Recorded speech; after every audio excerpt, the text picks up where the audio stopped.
त्यांचं नगरपालिका, पंचायत समिती, जिल्हा परिषद, बाजार समितीमधील नेत्रदीपक विजयाबद्दल हार्दिक अभिनंदन।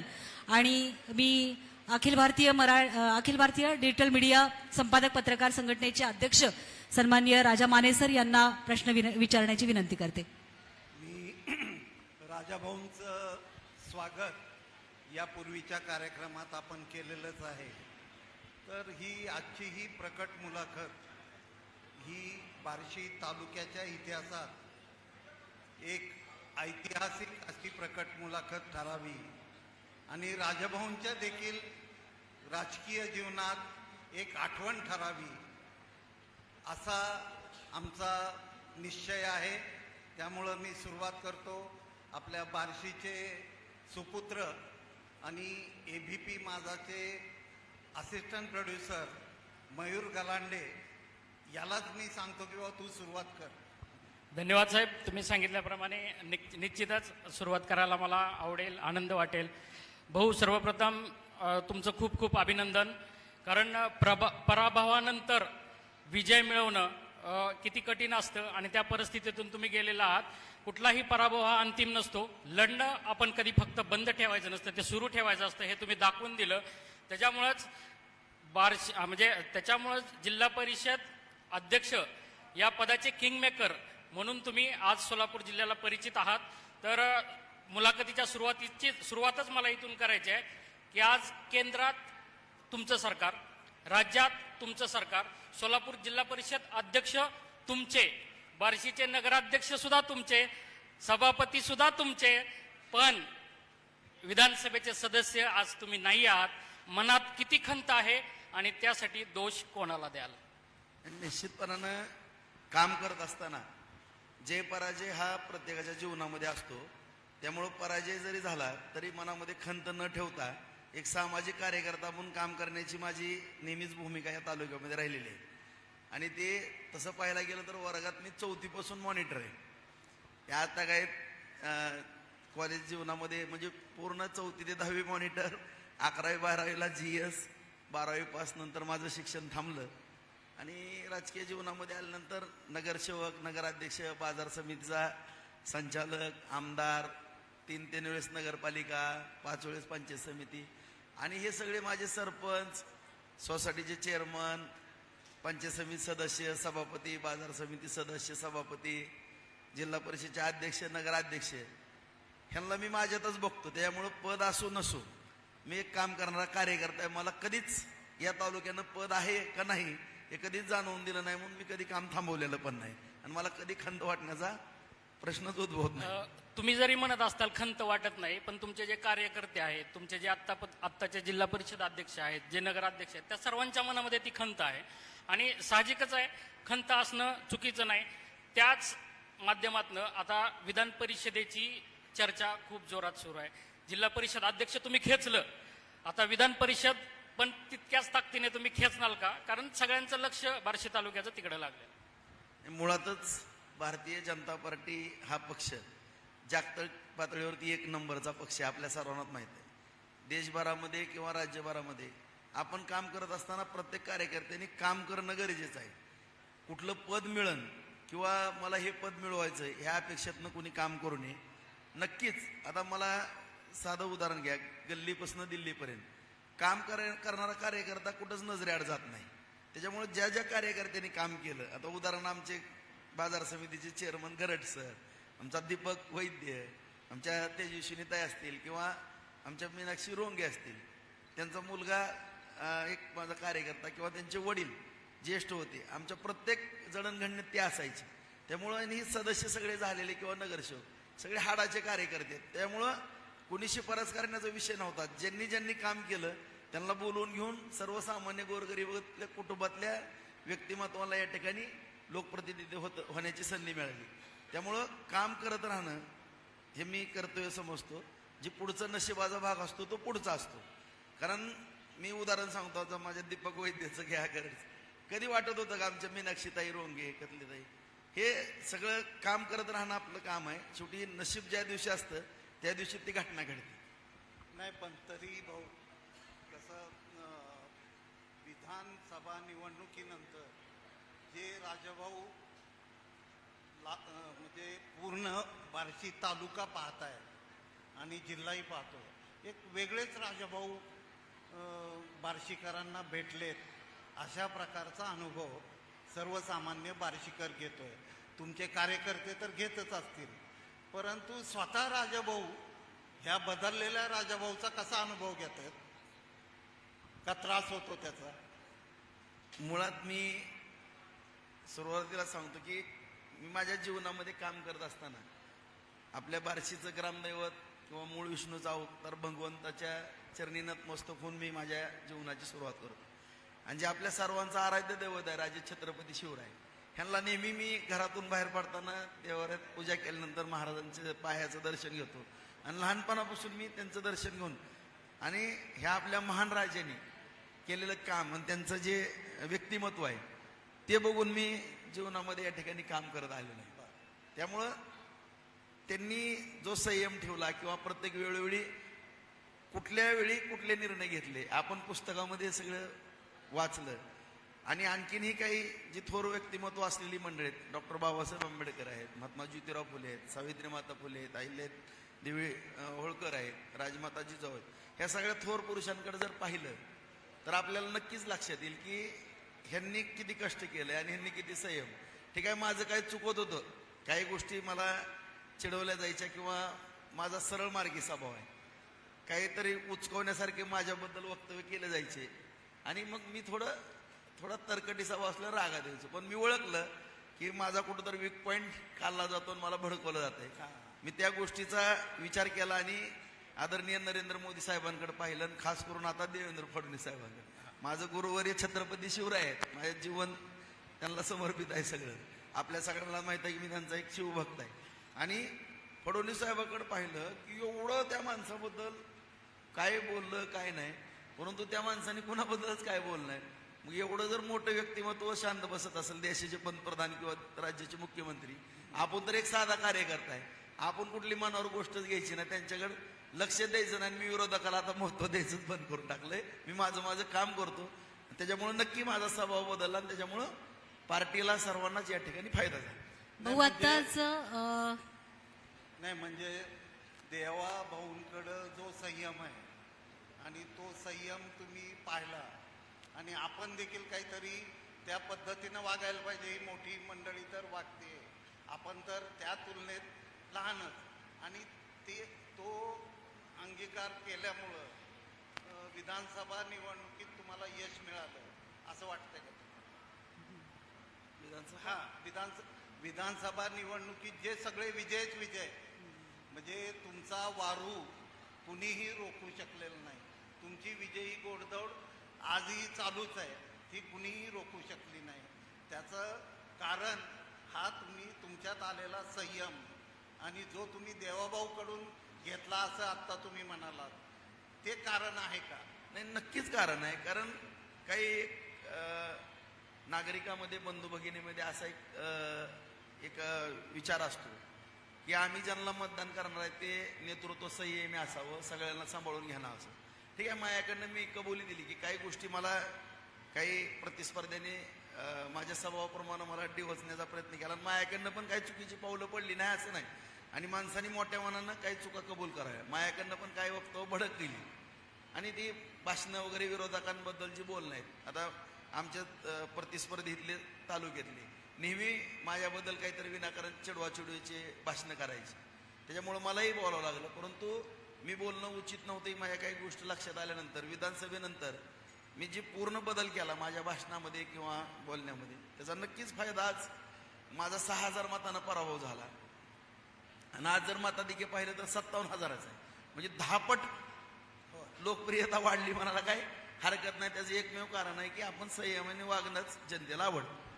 तर भाऊ, आता हा संयमाचा विषय निघाला तर आपण आपल्या बालपणाकडे जाऊ, किंवा खरं तर लहान राऊत चाळ आणि तुमचं बालपण याच्याविषयी बार्शीकरांना आणि महाराष्ट्रात तुम्हाला जे ओळखतात त्यांना खूप उत्सुकता आहे की राजाभाऊ बार्शीतल्या राऊत चाळीचं लहानपणीचं जीवन तुमचं कसं होतं? मुळातच मला खरं मी सांगतो प्रामाणिकपणानं, जरी वर्गात मॉनिटर होतो मी 4थी पासून 10वी पर्यंत, ज्यावेळेस मी 10वीला होतो 85 साली, माझे थोरले भाऊ अशोकराव राऊत नगरपालिकेला उभा राहण्याचा 8 तास केला आणि उभा राहिले.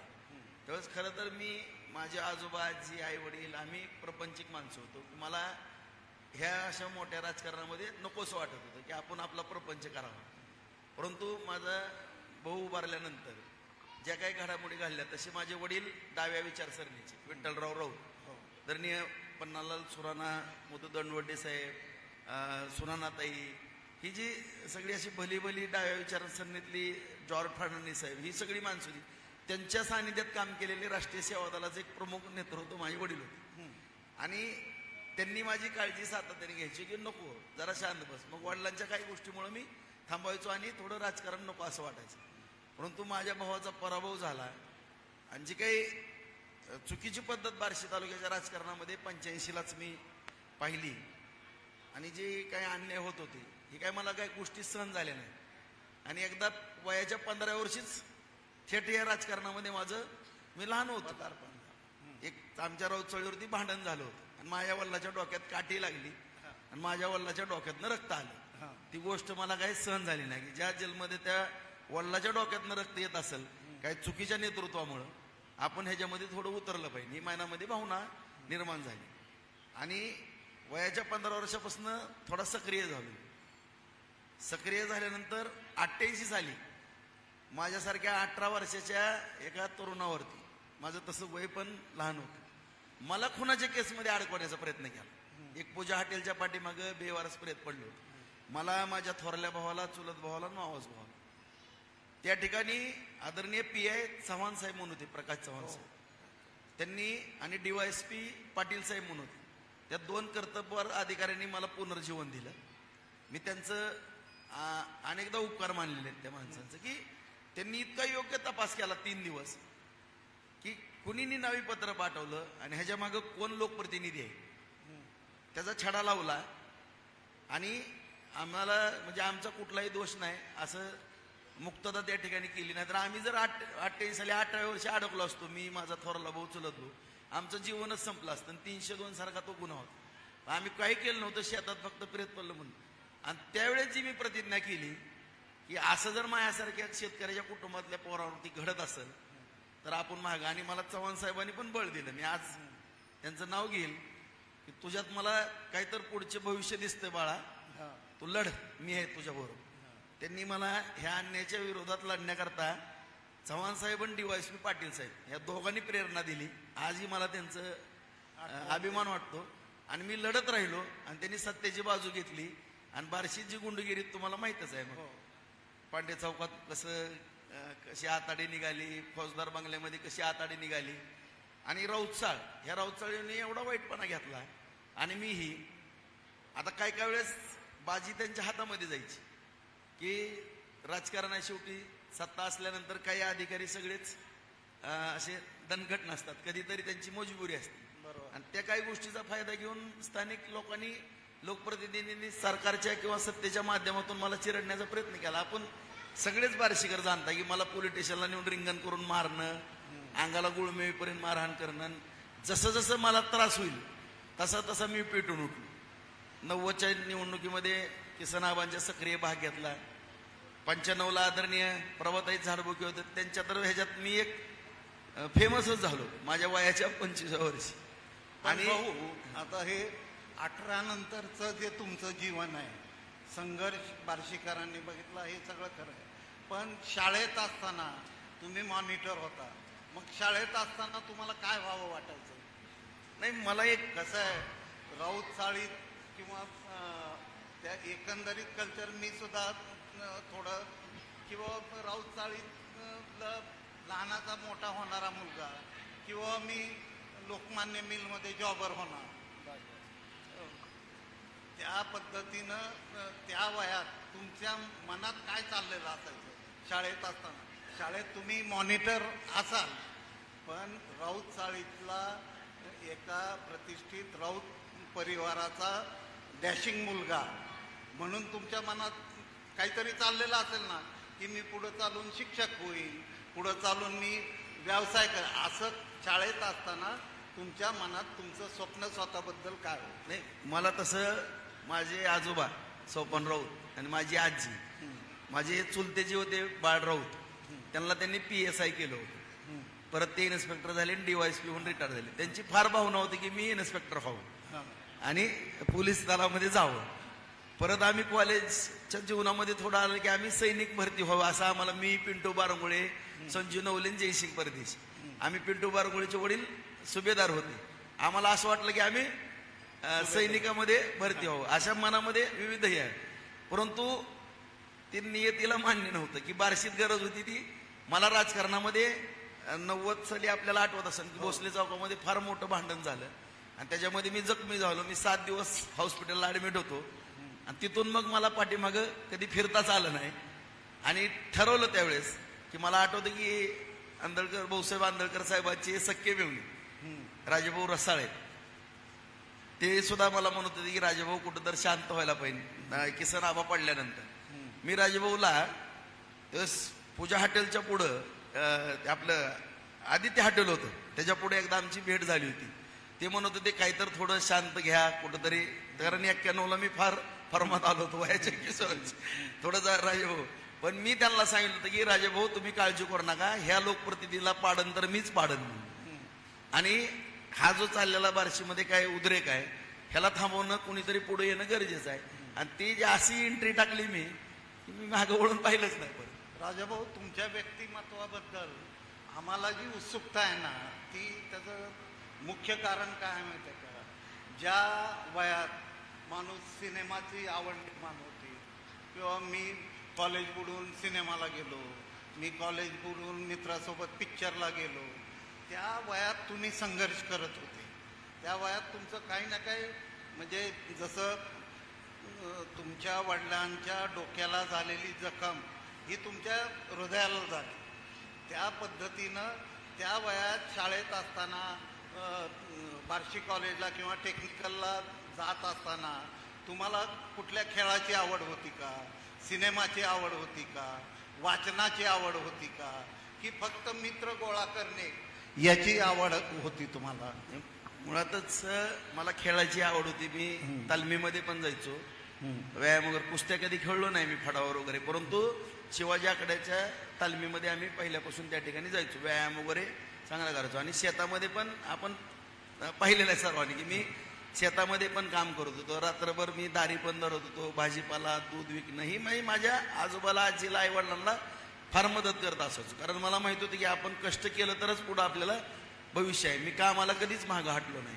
लहानपणापासून मला किंवा माझ्या पूर्ण परिवाराला, माझी भावंड असतील किंवा बहिणी असतील, आम्ही सगळंच कुटुंब, भाजीपाला, दूध व्यवसाय, आमचे 2 किराणा दुकान, लाकडाची वकार, ह्या सगळ्या व्यवसाय आणि शेतीशी उत्पन्न काढून आमचा एक प्रपंच चांगल्या पद्धतीनं चालवणं किंवा प्रगती पथावरती जाणं हे आमचं ध्येय असायचं. आम्ही कामाला कधी कंटाळा त्या ठिकाणी कधीच त्या ठिकाणी केलेलं नाही. आणि कष्टाचंच फळ म्हणून आज ह्या सगळ्या गोष्टी आपल्याला दिसतात.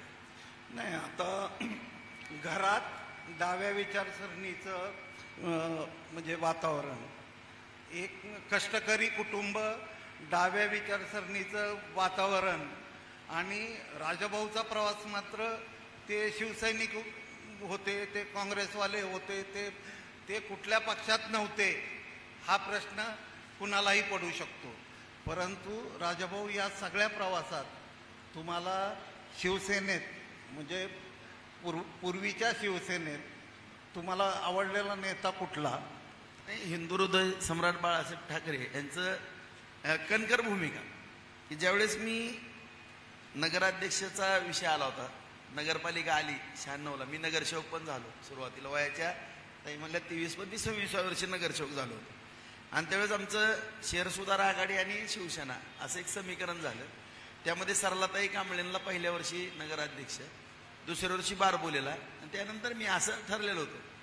आणि त्यावेळेस सरलाताईंची पिरियड संपला आणि विश्वास बारबोलेला नगराध्यक्ष करण्याची वेळ आली. त्यावेळेस मला व्हीप वगैरे, आमचे प्रतिस्पर्धी जे आहेत ते मंत्री होते, अपक्ष आलेले निवडून, फार ते आदरणीय त्यावेळेस दिवंगत मुख्यमंत्री मनोहर जोशी साहेबांच्या जवळची होती.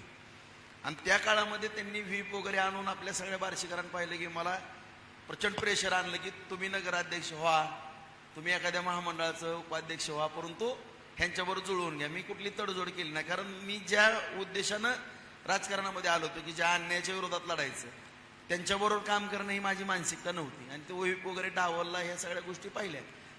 डावलल्यानंतर मला पक्षातून काढून टाकल्यानंतर मी थेट बाळासाहेबांकडे गेलो. आदरणीय बाळासाहेबांकडे गेल्यानंतर मी हिंदू हृदय सम्राट बाळासाहेब ठाकरेंना ही सगळी हकीकत सांगितली की साहेब म्हणलं माझं नेमकं काय चुकलंय सांगा. जर माझं चुकलं तर मी पत्रकार परिषद घेऊन मी राजकीय संन्यास घेऊन माझी शेती करायला जातो, पण मी तत्वनिष्ठ माणूस आहे, मी कोणापुढे झुकणार नाही. भले माझी गर्दन कटली तरी मी असं मागं सरणाऱ्यापैकी कार्यकर्ता नाही. माझा स्वभाव तसा आहे. माझ्या पाठीवर थाप मारली. देसाई साहेबाला सांगितलं, फोन केला, अजिबात त्याला पक्षातनं काढायचं नाही, त्याचं शहर प्रमुख पद त्यालाच राहू द्या आणि तो राजाराव पुढचं भविष्य आहे. त्यांनी दूरदृष्टी माझ्याबद्दल माझं भविष्य ओळखलं होतं आणि मला त्यांनी 99ला पण उमेदवारी दिली आणि 2004ला तर मी आमदार झालो. 99ला 300 मतानं बरोबर. आणि असं माणसं पारखण्याची किंवा एखाद्याला बळ देण्याची किंवा सत्तेची बाजू घेण्याची एक त्यांच्यामध्ये फार मोठी ख्याती होती. त्यामुळे ती मला शिवसेनेमध्ये आदरणीयच व्यक्तिमत्व होतं. त्याच अनुषंगाने प्रश्न पुढचा की आत्ताच्या राजकारणातले मग गॉडफादर कोण, देवेंद्र फडणवीस साहेब का चंद्रकांतदादा पाटील?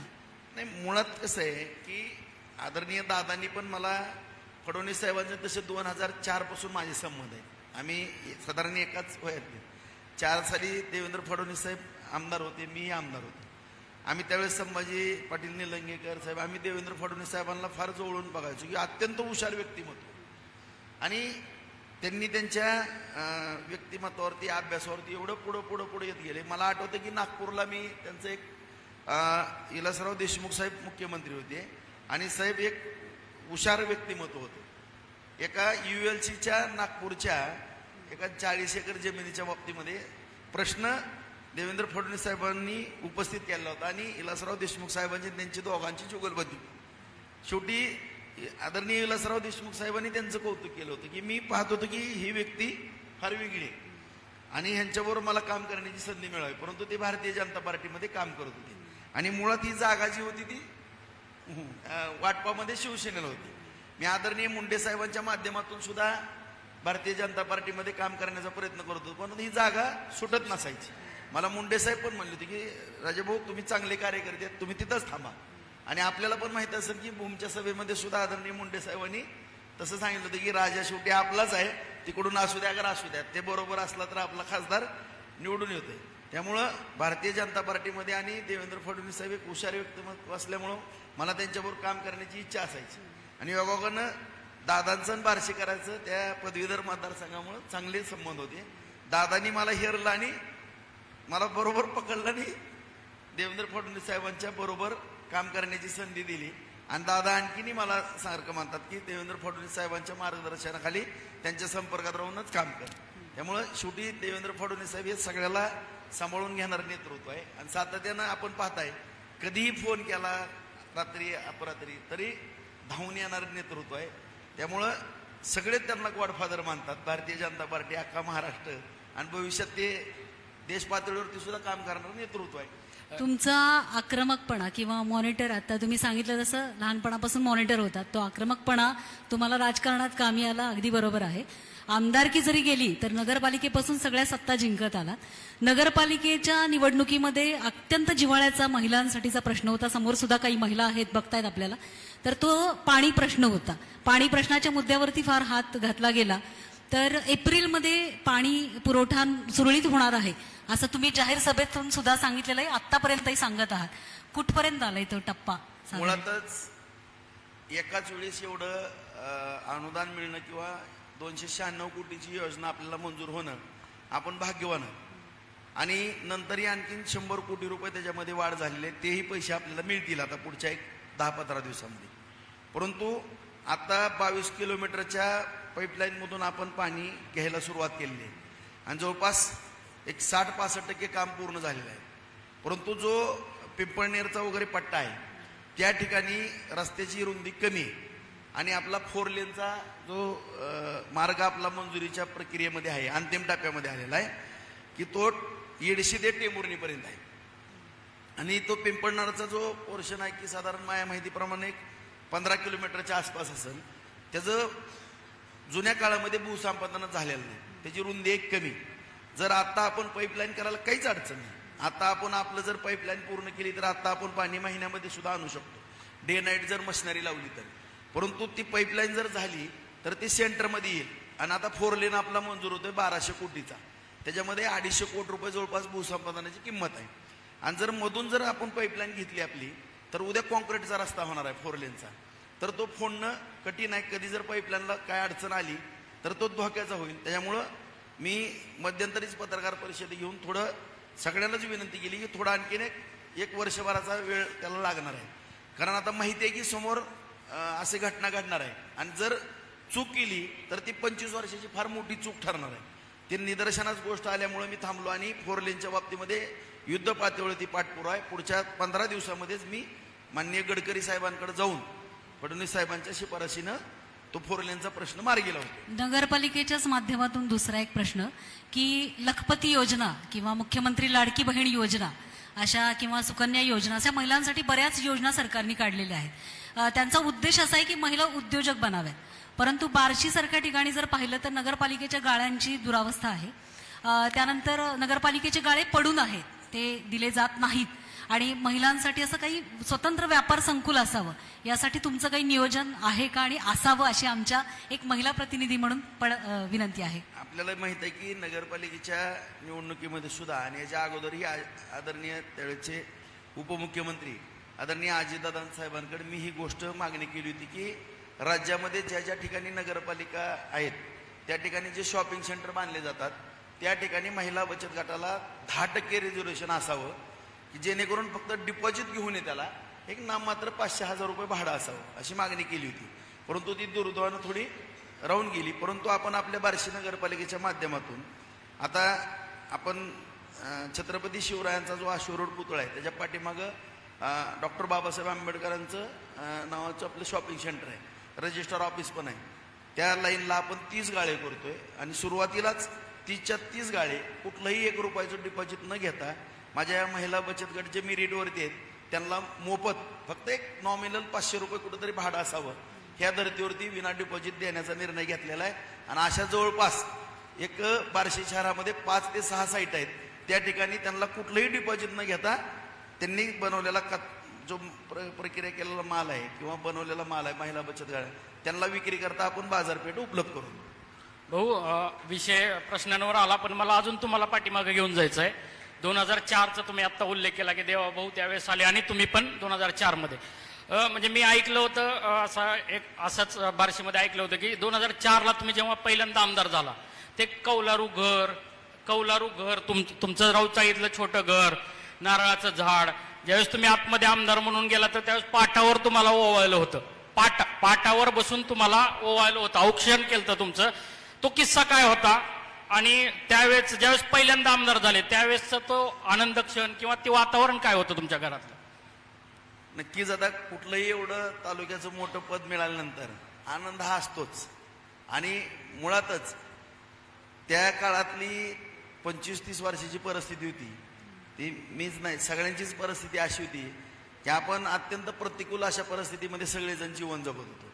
नंतर ह्या 25 वर्षामध्ये मला आठवतं की 2004 नंतर मी आमदार झालो आणि योगायोगानं 5-6च्या काळामध्ये एवढ्या जागा जमिनीच्या किमती वाढल्या की पहिलं जी जमिनीची किंमत होती त्याच्या 50-50, 100-100 पट किमती वाढल्या. आणि योगायोगानं माझी शहरामध्येच काय माझ्या आजोबाची पूर्वजाच्या जागा जमिनी असल्यामुळं मीही काही व्यवसायामध्ये आलो, माझ्या जमिनीचे लेआउट वगैरे प्लॉटिंग वगैरे पाडून त्याच्यामध्ये प्रगती झाली. परंतु जी जुनं घर किंवा जुनं पाटावरचं वळणं म्हणतात, आता एवढं जरी काही उद्योग व्यवसायातनं पुढे येत असलो तरी जी धगधग जी असती ते आणि त्या काळातलं आजोबा आजी आई वडील ज्वारी जनावर भाजीपाला भाजी मंडईच्या पुढं वरून मकाची कणस मी ओरडून विकलेलं तो दारेदारला रात्री तो आनंद आणि एवढ्या धगधगीतला त्रास ह्याच्यामध्ये नक्कीच तो आनंद मोठा आहे असं माझ्यासारख्याचं मत आहे. त्याला जोडून अजून एक प्रश्न आहे. म्हणजे आम्ही त्यावेळेस ते ऐकलेलं म्हणजे त्या काळामध्ये. आता मी म्हणजे तुम्हाला बघायला पाहिलं खूप ज्युनियर खूप तर त्या काळामध्ये आम्ही असं ऐकलं होतं की विजयी झाल्यानंतर तुमच्याकडे स्कॉर्पिओ आली 5220, ज्या मताधिक्याने तुम्ही विजयी झाले ती स्कॉर्पिओ तुम्ही म्हणजे तुमच्याकडे आली.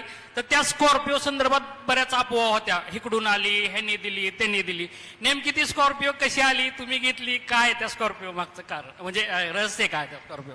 मी तुम्हाला सांगू का, माझ्या आयुष्यामध्ये तुम्ही कुठं जरी माहिती घेतली, मी कधीही कुठल्या निवडणुकीला कोणाकडनं 10 पैशाचा फंड घेतला नाही, कधीही कोणाकडनं अशा भेटवस्तू घेतल्या नाहीत. मी कुठल्या गर्वात बोलत नाही. मुळातच मला माझे आजोबा, आजी, आई वडील राहणीमान आमचं साध आहेत. आदरणीय आमच्या राजभाऊंना पण माहीत आहे किंवा तुम्हाला पण माहीत असेल, मुळातच मी सोन्याचा चमचा घेऊन जन्मलेला माणूस आहे. माझ्या आजोबा, आजी, आई वडिलांची जी प्रॉपर्टी होती ना, ती कोट्यवधी रुपयाची होती. आता माझ्या प्रतिस्पर्ध्याने काय झालं, आमचं जीवनमान साधं जगत होतो, पण पहिल्यापासून त्यांच्यापेक्षा श्रीमंत माणूस मी आहे. मला काय गर्व नाही, पण त्यांच्यापेक्षा जर इस्टेट काढली ना, त्यांच्यापेक्षा त्यांना कुठली तरी आयती आली. पण माझ्या पूर्वजांच्या जमिनी ह्या बार्शी शहरात जर आपण सगळा सर्वे केला, जेवढं क्षेत्रफळ आहे कमीत कमी 30% जमीन माझ्या घराण्यातली होती, जेवढं क्षेत्रफळ आहे शहरातलं. त्याच्यामुळं मी फार मोठ्या जमीनदार घराण्यातला आहे, पण आम्हाला गर्व कधीच नव्हता आणि आम्ही असा ती काय भपका कधी केला नाही. तुम्ही बघा म्हणले पाटाचं बसणं, पत्र्याचं ते मी घर, ऐकलं एक वाडा जुना कसब्यात पण वाडा होता, पण आमच्या जमिनी तिकडे वाटून आल्या म्हणून आम्ही तिकडे गेलो.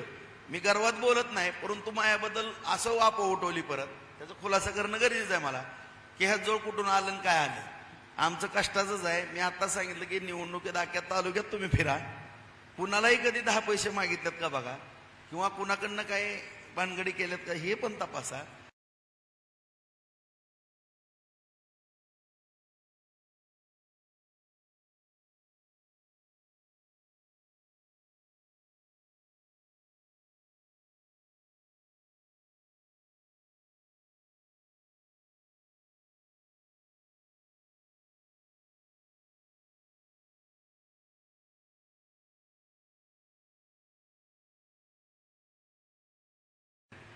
याच अनुषंगाने जर तुम्ही राजकारणात नसला असतात तर कोणता व्यवसाय केला असता?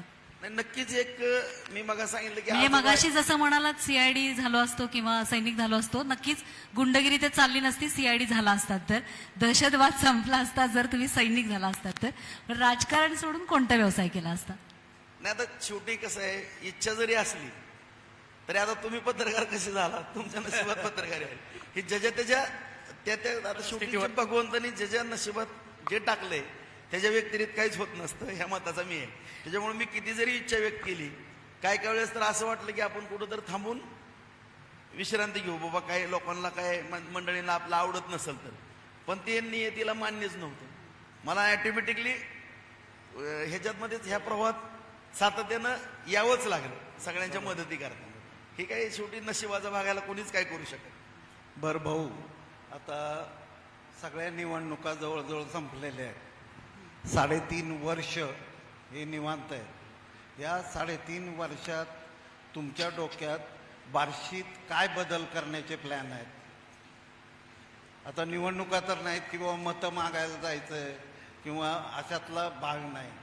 त्यामुळं ही 3.5 वर्ष ही महाराष्ट्रातल्या आणि देशातल्या राजकारणात म्हणजे ज्याला स्टेल पिरियड म्हणतो अशा प्रकारचा हा काळ आहे. या काळात राजाभाऊच्या डोक्यात पुढच्या 3.5 वर्षात बार्शीची वाटचाल कशा पद्धतीनं करायची आहे? बार्शीची वाटचाल ही माझ्या खास करून तरुण वर्गाकरता, माता भगिनींकरता अत्यंत उत्कृष्ट अशी वाटचाल असणार आहे.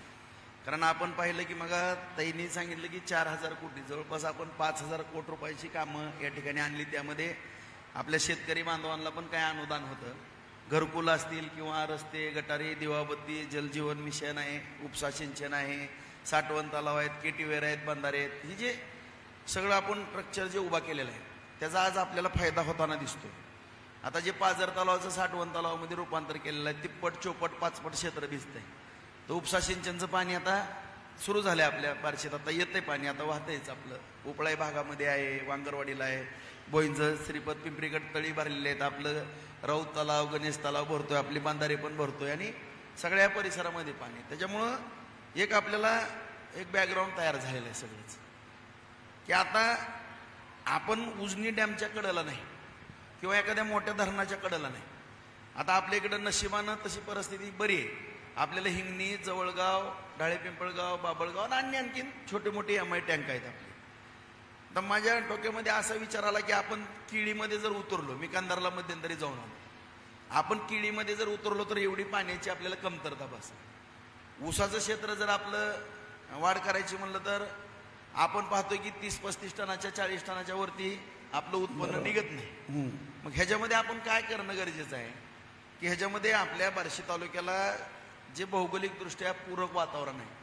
मग मी पण हाडाचा शेतकरी आहे. आपण मला सांगितलं की मी लहानपणापासून काष्टोळून स्वतः शेतात काम केलेलं आहे. तो अनुभव पाठीशी घेऊन, कारण माझ्याकडे पण द्राक्ष होती पूर्वी, आता आंबा पण आहे, आणि ह्या सगळ्या गोष्टीचा मी कुठं EC मध्ये बसून नियोजन करत नाही. फील्डवर जाऊन प्रत्यक्ष मी त्या प्रॅक्टिकली गोष्टी करतो.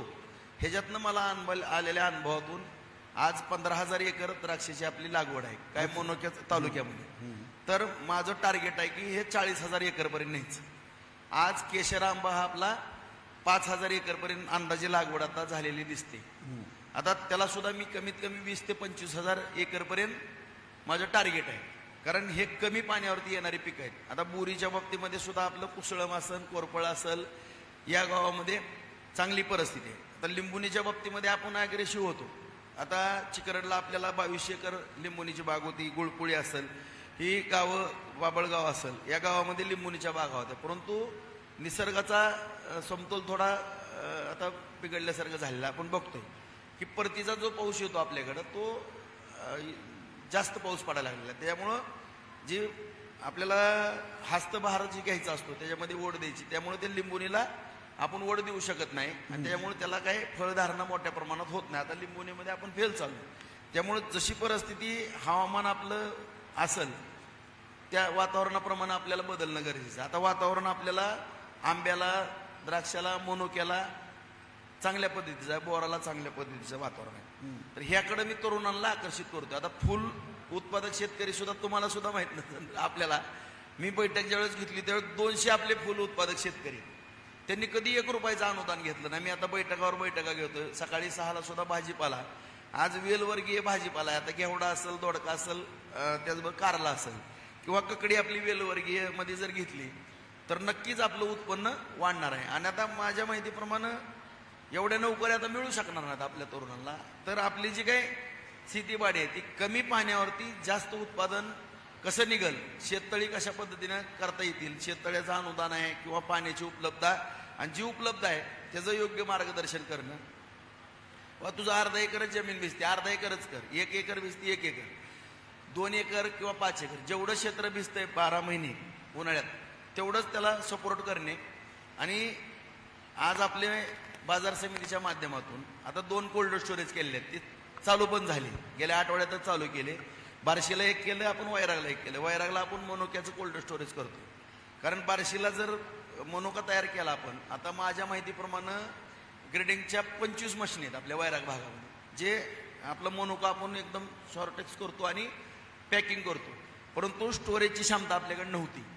पंढरपूर, तासगाव आणि सांगली या ठिकाणी जायची.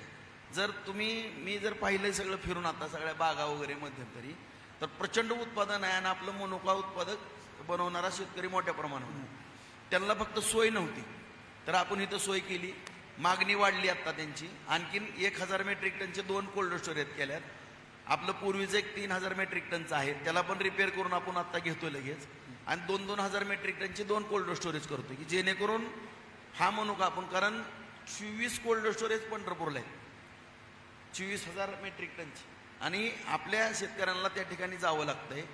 आणि त्या ठिकाणी मला सांगितलं शेतकऱ्यांनी, द्राक्ष उत्पादक बागायतदारांनी, मोनोका उत्पादकांनी, किंवा म्हणले आम्हाला काय कळत 2% पण व्याज द्यावं लागतंय. परंतु आपली शेतकऱ्यांच्या बाबतीमध्ये जी मालधारण योजना आहे, तर आपण 6% दर साल दर शेकडा 6% व्याजदाराने पैसे देतो, म्हणजे 50 पैशानं आपण महिन्याला त्यांना व्याज पडतं. ही योजना आपल्या बाजार समितीमध्ये कार्यान्वित आहे, त्याचा सपोर्ट देणार आहे. जसं उदाहरणार्थ कांद्याच्या बाबतीत तुम्ही बघा, की तुम्हाला सुद्धा आश्चर्य वाटेल की पहिलं 2013ला आपण कांदा मार्केट चालू केलं. आज 5 जिल्ह्यामध्ये 2 नंबरचं कांदा मार्केट आहे प्रायव्हेट बाजार समितीत. सोलापूरला जो माल असायचा त्याच्या 5% आवक असायची, पण आज 13 वर्षानं एवढं फळ मिळालं की सोलापूरला जी आवक आहे त्याच्या 40% माल आज बार्शीमध्ये येतो कांद्याचा. आणि 2च व्यापारी होते त्या ठिकाणी पूर्वी, आता 30 खरीददार मजबूत झालेत. आणि तुम्हाला सुद्धा आश्चर्य वाटेल की शेतात मिरच्या तोडत असणारी पोरं किंवा दारात धरणारी पोरं, त्यांना मी बोलून आणलं, तू वडगाळा बी आहे, तुला काळजी करू नका. त्याच धर्तीवरती जितके हुशार आपले द्राक्ष उत्पादक आहेत, मनुका तयार करणारे आहेत, त्यांना म्हणलं तुम्ही पण व्यापारी व्हा, तुम्ही खरेदी करा, तुम्ही पुढे विका, काय जो सपोर्ट लागतो ते मी देतो. त्याचबरोबर फुल उत्पादक शेतकरी ते सुद्धा आपण निर्यात करू शकतो किंवा देशाच्या कानाकोपऱ्यात आपण आपली फुलं पाठवू शकतो. शेडनेट किंवा पॉली हाऊस हे जर दिलं त्यांना तर त्यांना स्वयंरोजगार.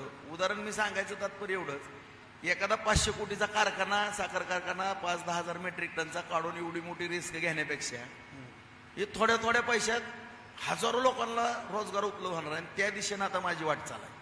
दुसरा मुद्दा, जशी धाराशिवची शिडी आहे तशी आपल्या बार्शीची पण शिडी आहे, कारण आपलं अंतर काय बॉर्डरच आहे आपलं.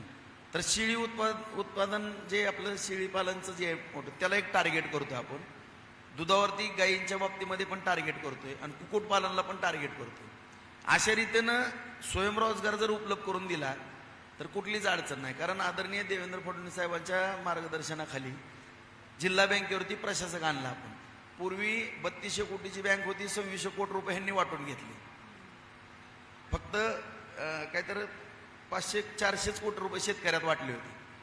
त्या 2600 कोटीतले 1400 कोटी वसूल झालेत, 1200 कोटी आणखीन वसुलायच्या. आणि योगायोगानं प्रशासकाच्या काळात 6000 कोटीच्या ठेवी झाल्या. आज शेतकऱ्याला एवढं वातावरण पूरक आहे आणि बँक पण आपले इकडं भारतीय जनता पार्टीकडे येतेच त्या विचारात. त्याच्यामुळे ह्या बँकेच्या माध्यमातून सपोर्ट शेतकऱ्यांना होणं, कारण बँकेनं सुद्धा एका कारखान्याला 300-500 कोटी रुपये देऊन बुडण्यापेक्षा हजारो शेतकऱ्यांना जर छोट्या छोट्या व्यवसायाला पैसे दिले तर हजारो रोजगार या ठिकाणी उपलब्ध होणार आहेत. आणि त्या दिशेनं माझी वाटचाल आहे. ज्या पद्धतीने आता ताईने सांगितलं की महिलांच्या बाबतीमध्ये सुद्धा या बचत गटाच्या माध्यमातून एवढ्या महिला आपल्या हुशार आहेत, त्यांना बँकेच्या माध्यमातून आता एवढे मेळावे घेतले. कधीच कुठल्या बँकेतनं नडून देत नाही.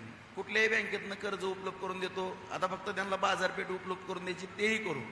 आणि या तरुण जी आपली नवीन मुलं आहेत एवढी हुशार आहेत, जुन्या माणसांचं मार्गदर्शन घेऊन ही जर पिढी आपण व्यवस्थित हाताळली, ह्यांना द्राक्षे किंवा आंबा हे आणि सफरचंदचं मार्केट आता आपण बघा बाजार समितीमध्ये की 4 राज्यातनं खरीददार इथे येतात माल घेण्याकरता. एवढं मोठं मार्केट केलं आपण बाजार समिती.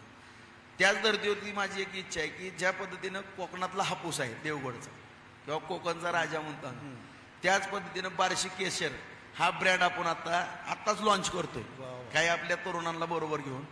आणि जर दोन्हीची चव पाहिली तर तुम्हाला काहीच फरक दिसणार नाही. आता मी माझं उदाहरण म्हणजे तुमच्याकडेच येता का, मी प्रत्यक्ष माझ्या शेतात करतो प्रयोग. आता 10 एकरची माझी बाग असेल, मी 27 लाख रुपयाला दिली. एकरी मला 2,70,000 रुपये, 50,000 रुपये खर्च झाला, 2,20,000 रुपये प्रॉफिट झाले. आणि तुम्ही येऊन बघा उद्या मी आता जी बोलतोय ती वस्तुस्थिती आहे का नाही.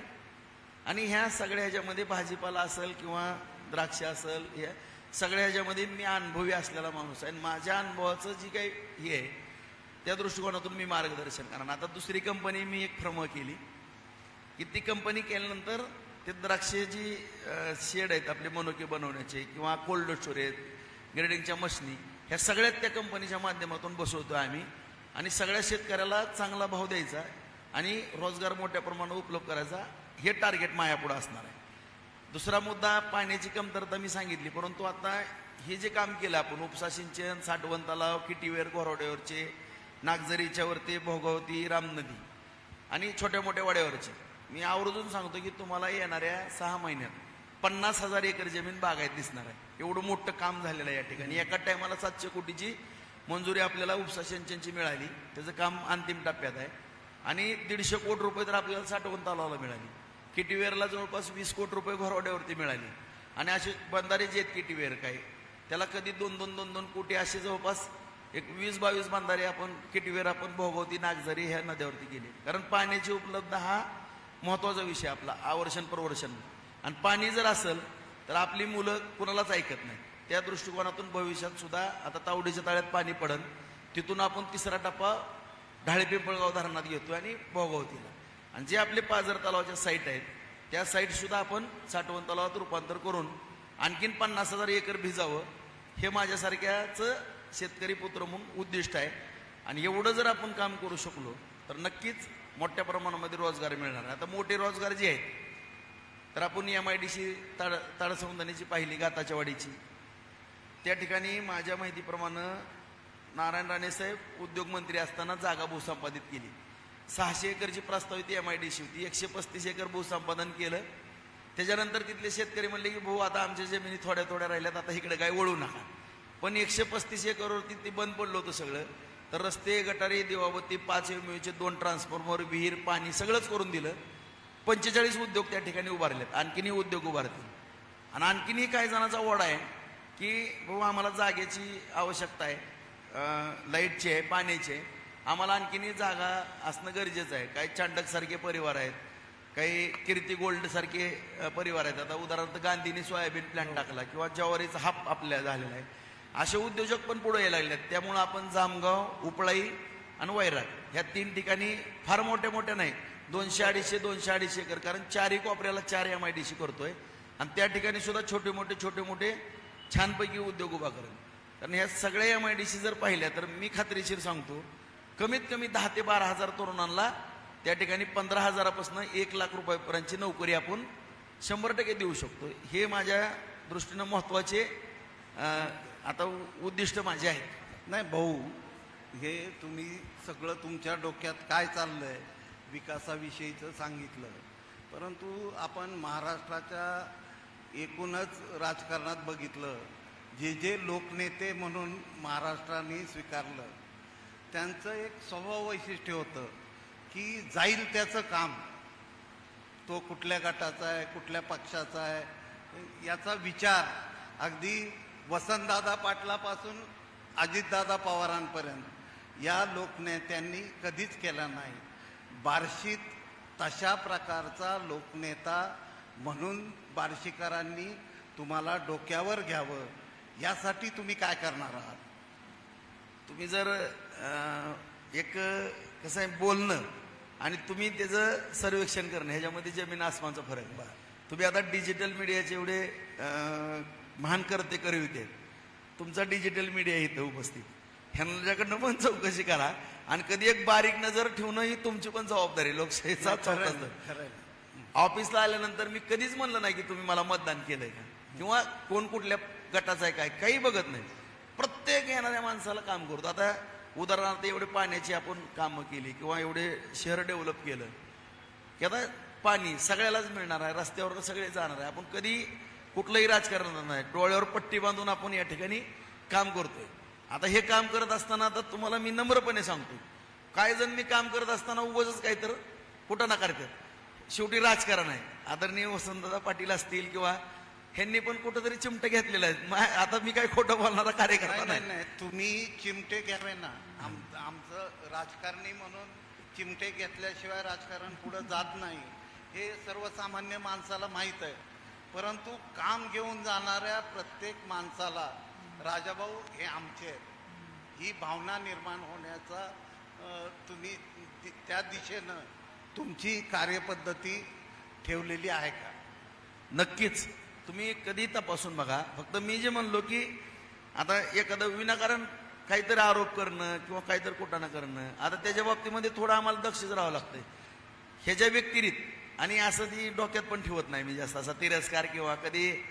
आता तुम्ही बघता मी विरोधकाला नाव सुद्धा घेत नाही, तो विषय तर सोडूनच दिला किंवा कोणाच्या बाबतीमध्ये काही असल्या भानगडी करण्याचा प्रश्न पण उद्भवत नाही. परंतु आलेल्या प्रत्येक माणसाला माझ्या तर ऑफिसमध्ये या, बसा, सन्मानाने वागणूक, पाणी घ्या, चहा घ्या, काम विचारतो, आनंदात जात.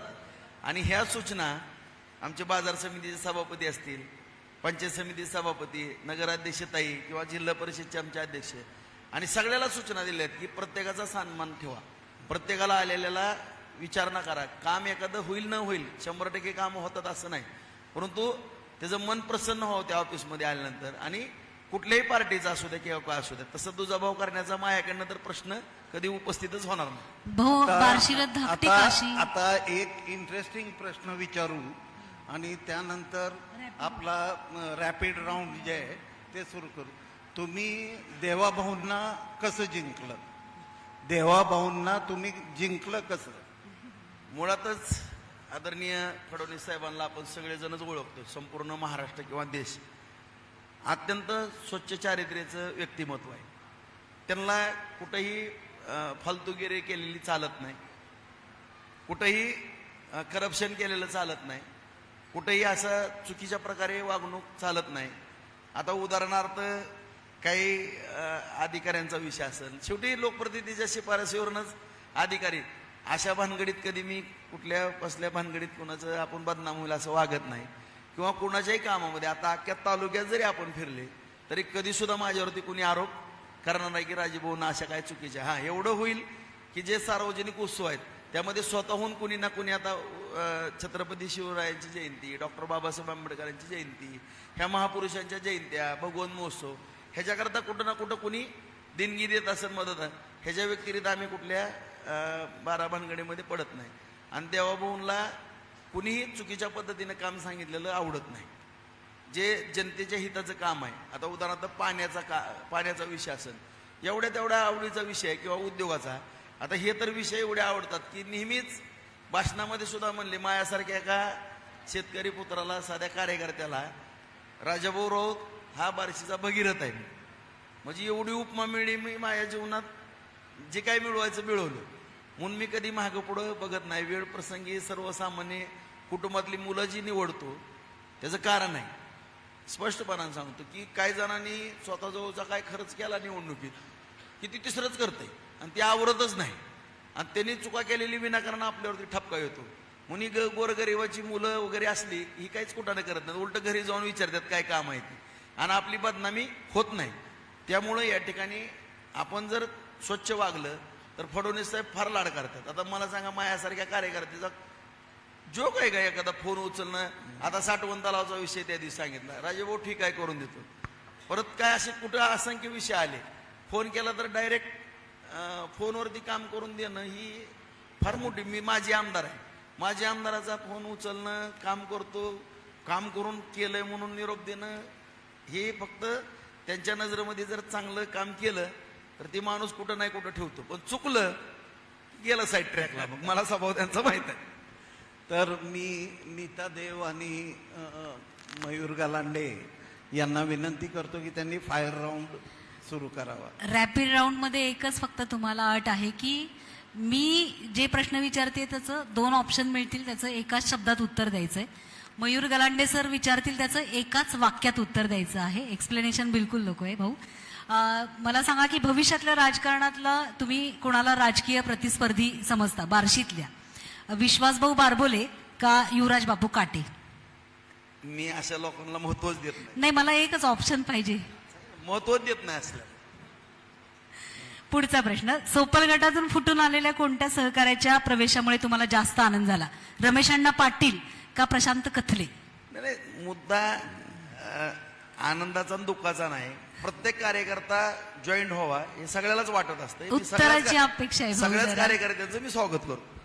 आता भाऊ, मी 2 व्यक्तींची नावं घेणार, तर दोन व्यक्तींचे नावं घेणार, तर त्या 2 व्यक्तींमध्ये त्यांच्यातला एक चांगला गुण आणि त्यांना एक सल्ला तुम्ही काय द्याल?